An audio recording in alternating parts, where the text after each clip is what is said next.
Yeah, let's not meet. Random man tried to get in my car late at night.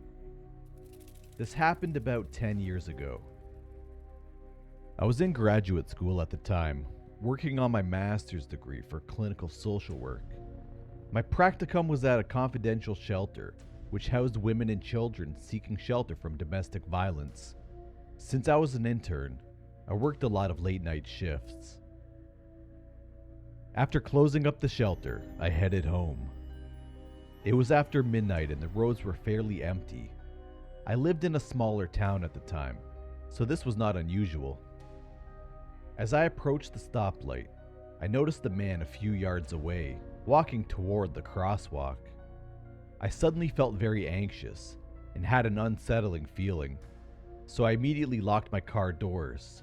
This was before I had a car with automatic locks. I usually drove without locking my car doors, as I had never felt unsafe while doing so. I felt better after having locked my doors and pulled up to the red light. Staring ahead, I noticed the man never crossed the street.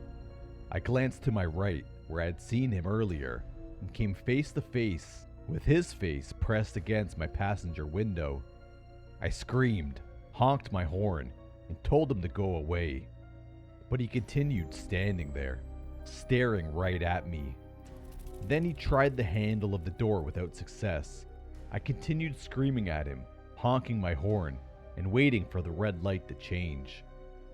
The man straightened, stepped away from the passenger side door, and moved quickly to my driver's side door, trying the handle again, but without success.